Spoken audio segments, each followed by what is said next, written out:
அந்த ஜோனில் இருக்கக்கூடிய நெல்சன் வந்துட்டு ரஜினி சாரை வச்சு ஒரு படம் 2வது முறையாக வந்துட்டு ஒன்று பண்ண போகிறார் அப்படின்னும் போது அது மேஜிக்கலாக இருப்பதற்கான அத்தனை விஷயங்களும் இந்த படத்தில் இருப்பதற்கான ஒரு முன்னோட்டம் தான் இந்த வீடியோ. குறிப்பாக வந்துட்டு ஜெயிலர் 1 எமோஷன் கொஞ்சம் நிறைய இருந்தது, ஆக்ஷன்ஸ் நிறைய இருந்தது, அஃப்கோர்ஸ் காமெடி அங்கங்கே இருந்தால் கூட அது பேலன்ஸ் வந்துட்டு கரெக்டாக தான் இருந்தது. பட் ஆக்ஷன் வந்துட்டு ஒரு 60% இருந்தது, மீதி ஒரு 20 and 20 காமெடி அண்ட் எமோஷன்ஸுங்கிற மாதிரியான ஒரு பேலன்ஸ் இருந்ததுன்னு வச்சுக்கோங்களேன்.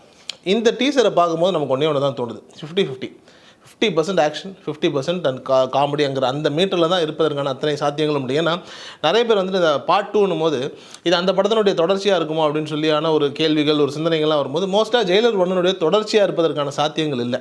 அந்த கதாபாத்திரத்தினுடைய தொடர்ச்சியாக இருக்கலாம், அந்த கேரக்டரைசேஷனாக இருக்கலாம். ஒரு ஏஜ்டு மேனு, ஒரு ரிட்டையர்டான ஒரு மனிதர் வந்துட்டு அவருடைய லைஃப்பில் எடுக்கக்கூடிய ஒரு சேலஞ்சஸை அவர் எப்படி ஹேண்டில் பண்ணி வெளியில் வராருங்கிற அந்த ஒரு தின் ஒன்லைனை வச்சுட்டு தான் அந்த கதையை நகர்வதற்கான சாத்தியங்கள் நிறைய உண்டே தவிர்த்து அந்த ஏற்கனவே வந்துட்டு வசந்த் ரவியெல்லாம் இறந்தார் இல்லையா, அதனுடைய ஒரு நீட்சியாக இல்லை அப்படி ஒரு கண்டினியூஷனாக இருப்பதற்கான சாத்தியங்கள் இல்லை. ஏன்னா அது முடிஞ்சது வந்துட்டு ஒரு எமோஷனல் கிளைமேக்ஸ். அந்த கிளைமேக்ஸினுடைய தொடர்ச்சியாக நம்ம திருப்பி இன்னொரு படத்தை கொண்டுட்டு வரும்போது அது காமெடியாக நமக்கு கனெக்ட் ஆகுமாங்கிறதுல ஒரு சின்ன ஒரு டவுட் இருக்குது மேபி. ஸோ அதனால் நெல்சன் அந்த மாதிரியான விஷயங்கள் பண்ணுவதற்கான சாத்தியங்கள் இல்லை. ஸோ மேக்ஸிமம் இந்த படம் வந்துட்டு முழுக்க வந்துட்டு ஒரு காமெடி அண்ட் ஆக்ஷன் இந்த பேஸில் இருக்கக்கூடிய வாய்ப்புகள் நிறைய இருக்குது.